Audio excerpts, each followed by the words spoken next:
Hello everyone, welcome back to my channel.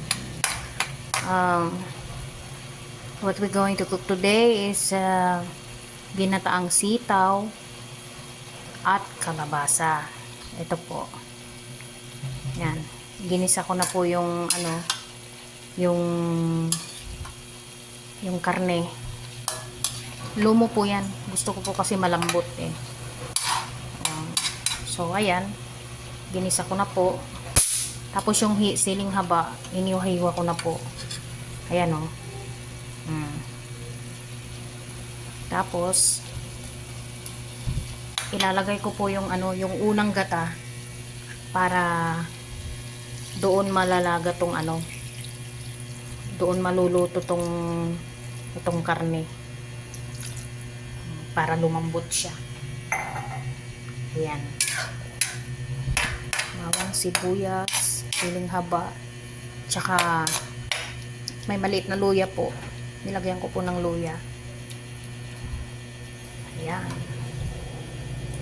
Update ulit mamaya. Antayin natin matuyuan siya. Tapos ilalagay ko na po yung gulay tsaka yung pangalawang gata.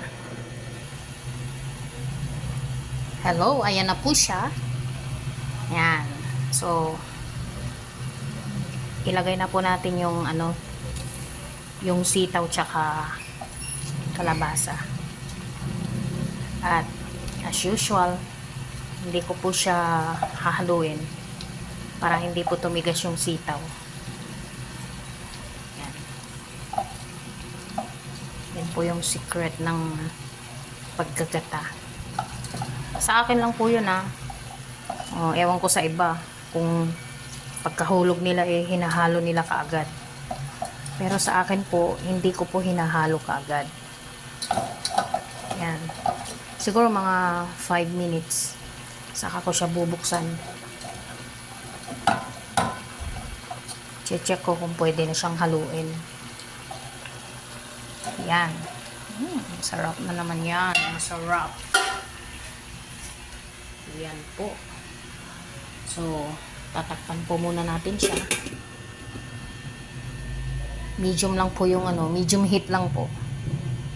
Ayan.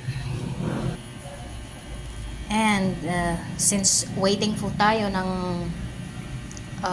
pagkulo nung gata natin, ito po at magpiprito po ako ng charan!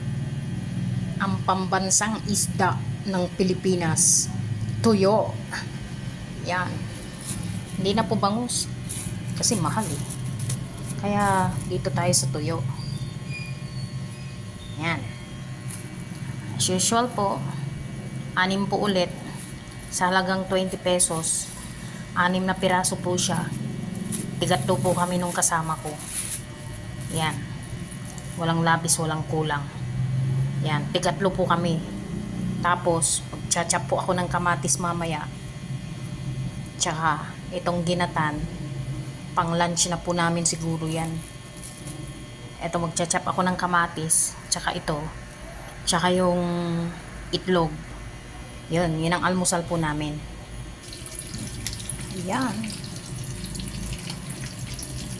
Going yung ating pagluluto ng ating tuyo. Yan. 6 po yan 6. Pipiliin ko itong malaki.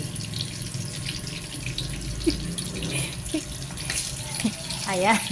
Nagagalit na po sila. Mamaya tatalsik na po yan sa akin.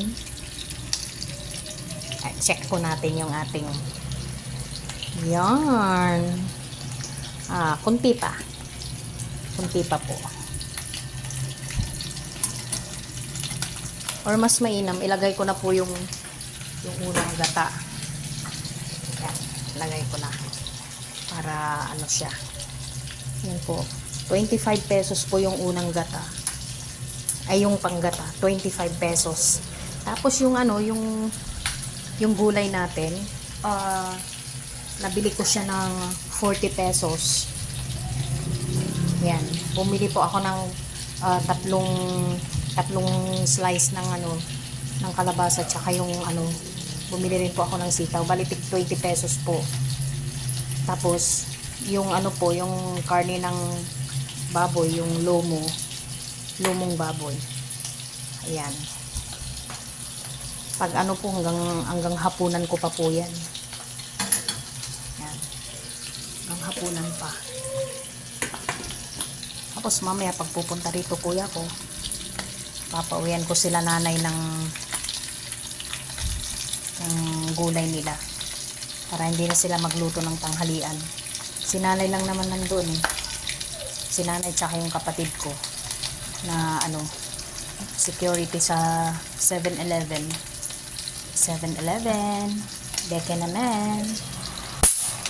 Ayan po. Naku, sarap nito. Laging nasisira ang diet ko eh. Ito kasi oh, tuyo. Tapos, aray, ayan na. Yan ang nga ba sinasabi ko. Galit lagi sa akin tong mantikang to eh. Tuyo. Tapos mag-scramble po ako ng egg mamaya. Tuyo and scrambled egg for our breakfast. And then, ito naman pong gatang gulay. Pang lunch po natin to. Yan oh. Marami-rami yan. Kasi pag pupunta rito ang kuya ko, papadalhan ko na sila nanay ng ano, ng ulam nila, pananghalian nila, para hindi na sila magluto. Ayan, malapit na pong maluto yung ating tuyo. Ayan, tuyo is life. Tuyo is life, sabi nga nila. At yan na po. Hindi ko na po pinakita sa inyo. Mag-isa na po ako ng bawang sibuyas. Tapos, yung kamatis. Ayan. Sampis ko po siya. Tapos, yung binating itlog. Ayan. Papasarap po tayo ng kain yan. Lagyan ko na po ng ano, pinapakita ko na sa inyo, nilalagyan ko ng magic sarap yan. Sumasayaw po yung ating kawali. Kasi walang tagahawak ng cellphone. Ayan po. Ayan.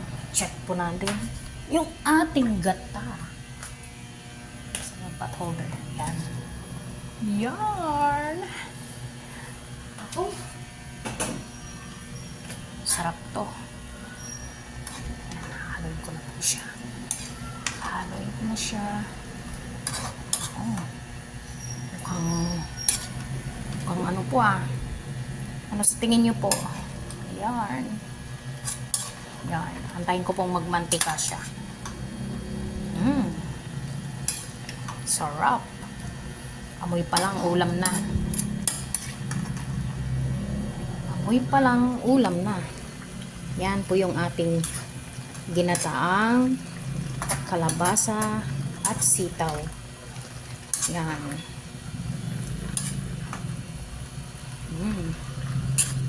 Mukhang masarap. Siyempre masarap yan. Luto ko yan eh. Kaya nga po ako eh malusog na malusog eh. Sarap po. Lalo na't maanghang. Yan. Luto na po yung ating gatang sitaw at kalabasa. Yan. Luto na po siya. Ayan po. Yan. Sarap. Maanghang-anghang po siya. Kasi yung nabili kong siling haba, maanghang po pala. So, ayan. Luto na po yung ating gatang sitaw at kalabasa.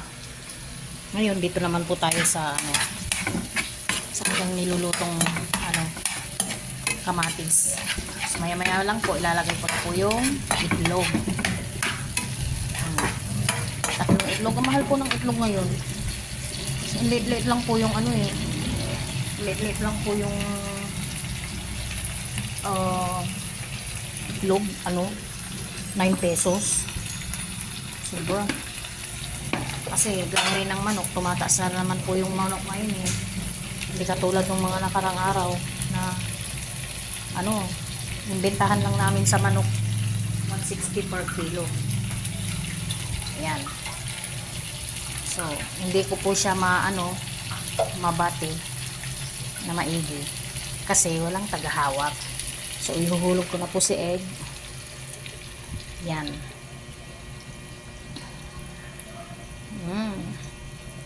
Yan yung ating scrambled egg. Scrambled egg and tuyo for breakfast. And then, yun po namang ating lunch.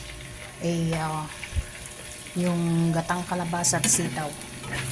Yan. Anyway, thanks for watching, guys. Please subscribe to my channel. Hit the like button. The notification bell. Get updated. And share it also with your friends. Yan po. Scrambled egg.